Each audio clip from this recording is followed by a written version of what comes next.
aussi comme beaucoup de gens, comme nous ici présentement, comme beaucoup de gens que je prends en accompagnement, ton mois de novembre, décembre est un peu intense.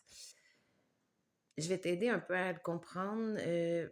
Dans le fond, là, tout ce qu'on a entamé depuis janvier 2025, si on a fait des prises de conscience, si on a fait des nouveaux choix, qu'on a commencé à faire certains ménages dans notre vie. Ce qui arrive souvent, c'est que la fin de l'année se prépare et ce qu'on n'a pas mis toujours en place par manque de temps ou un peu de volonté, j'ai l'impression que c'est en train de se condenser pour se closer pour finir l'année. Chaque année, mon mois de novembre et décembre est un peu plus challengeant. Et c'est une amie qui me racontait ça et je trouvais que ça avait bien du sens. Et quand j'ai observé un peu, oui, il y a des projets qui sont en train de se closer ou il y a des amitiés qui sont en train de se terminer.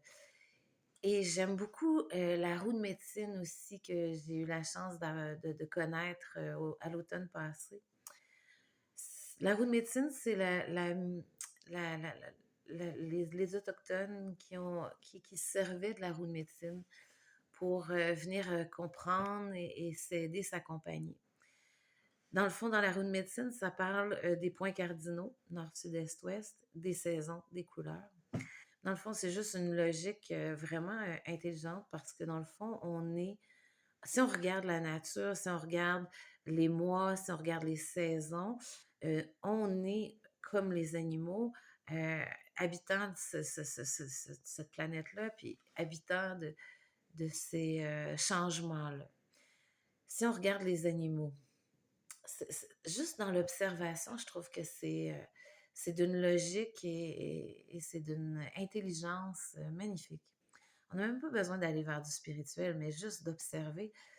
Alors, les animaux qui, au printemps, arrivent, s'installent, font leur nid, une énergie hein, qui est différente, qui est vitalisante, qui est joyeuse.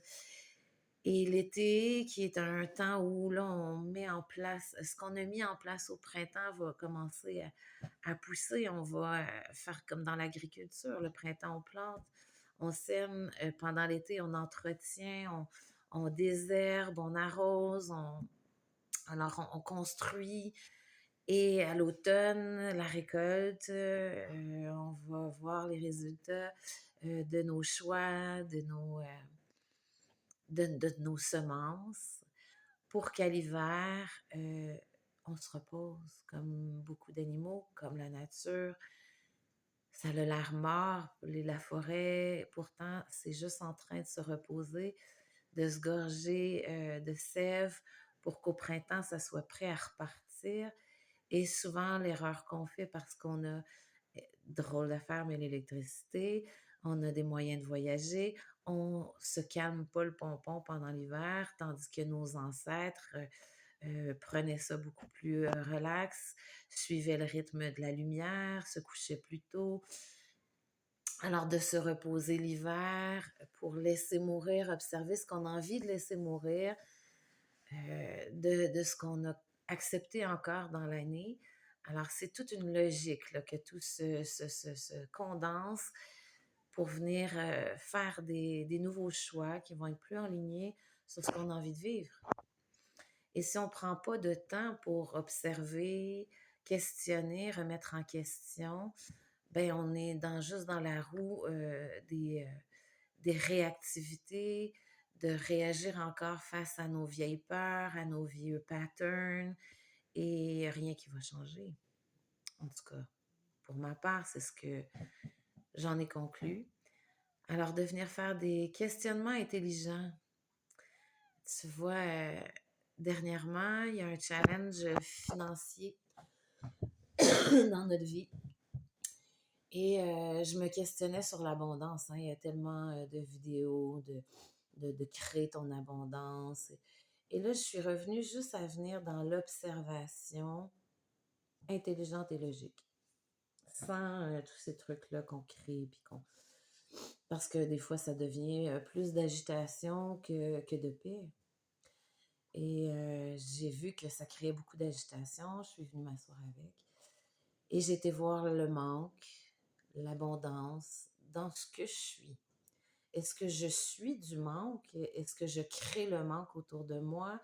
Ou est-ce que je suis quelqu'un et quelque chose d'entier, de complet? Et je ne peux pas voir si je viens observer la conscience qui m'habite, l'esprit qui est en train d'observer. Est-ce qu'il y a du manque là-dedans? Non.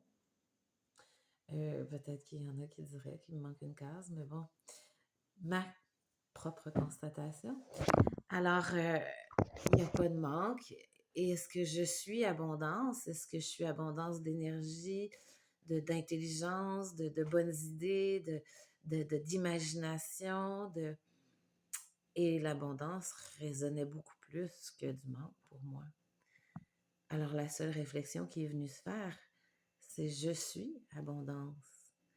Et le manque est quoi? Ben, est une, euh, une vieille histoire, des vieux patterns, des histoires des parents qui nous ont fait comprendre leur façon de voir l'argent. Alors, j'ai été me rasseoir avec ça parce que ça revient souvent. La peur du manque fait partie, je crois, d'une peur collective de toute façon. Et plus ça va, plus je crois qu'on a une conscience collective, qu'on partage avec les gens qui sont près de nous, ou peut-être même loin. Une conscience collective. Alors, la peur du manque, elle est là depuis tellement d'années, de siècles, de milliards de la naissance du monde.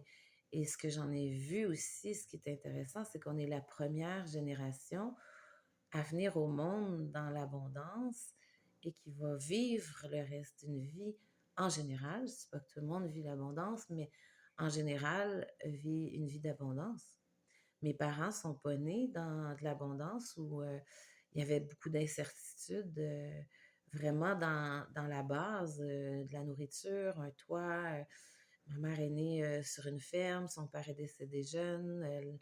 La mère et les frères et sœurs devaient faire fonctionner la ferme. C'était beaucoup d'insécurité. Il n'y avait pas l'électricité à sa naissance. C'est fou comme on a vraiment vécu quelque chose des changements incroyables dans peu de temps. Ma mère a 77 ans. Alors, c'est des réflexions qu'on va se faire qui ne demandent même pas de croyance en plus grand que soi. Ou oui, je parle de conscience, mais ça m'appartient à moi. Tu n'es même pas obligé, mais juste de venir remettre en question et faire des vraies réflexions. Sortir des boîtes qu'on nous a et venir voir, est-ce que je suis? Qu'est-ce que je suis? Est-ce que je suis abondance ou est-ce que je suis manque? Et les croyances, est-ce qu'ils vont m'aider ou me freiner? Quand il y a une peur qui monte, est-ce que je peux la voir, l'accueillir pour ce qu'elle est, une histoire du passé? Est-ce que je peux voir que je vis finalement pas mal toujours dans des pensées qui appartiennent au passé? Et ça ne veut pas dire de les renier, mais plus de les voir. Juste dire, OK, je suis en train de réagir face au passé et de laisser ça se dissoudre parce que juste en reconnaissant, je suis en train de réagir face au passé. Je crois qu'il y a quelque chose qui se fait de plus profond, juste dans la reconnaissance de ce qui est en train de se passer. Alors, des fois, si ça vous parle, euh, j'ai, euh, j'ai tombé sur Krishnamurti, qui est vraiment d'une intelligence et d'une profondeur. Et c'est vraiment, je crois, l'enseignant le plus concis, le plus terre à terre, et pourtant qui amène des réflexions à vraiment remettre en question beaucoup de choses. Alors, Krishnamurti, qui a vraiment beaucoup de YouTube de quelques vingtaines de minutes, qui va aider à faire ces réflexions-là, à développer cette intelligence-là de sortir des cadres, de remettre en question. Oui, moi en tout cas, pour coup de cœur cette année dans les enseignants, c'est vraiment Krishnamurti qui m'a touchée profondément. Alors, je vous souhaite là-dessus un mois de novembre de douceur, de bienveillance envers vous dans ce qui est en train de se vivre, d'accueil des émotions, de venir accueillir ce qui vous traverse en les dorlotant un peu comme on ferait avec notre enfant face à une émotion, de voir l'intelligence de ces émotions-là, des messages qui veulent nous enseigner. Et un mois de décembre à la couleur de ce que vous avez envie de vivre. Parce que les fêtes, ça va être une autre vidéo pour voir comment j'ai envie de vivre le temps des fêtes. Est-ce que j'ai envie de retrouver cette joie d'enfant-là ou de crouler sous la lourdeur de tout ce qui vient avec cette fête qui est rendue très commerciale? Comment je peux la garder joyeuse, lumineuse? Parce que derrière tout ça, c'est quand même une belle fête. Alors, prochain YouTube.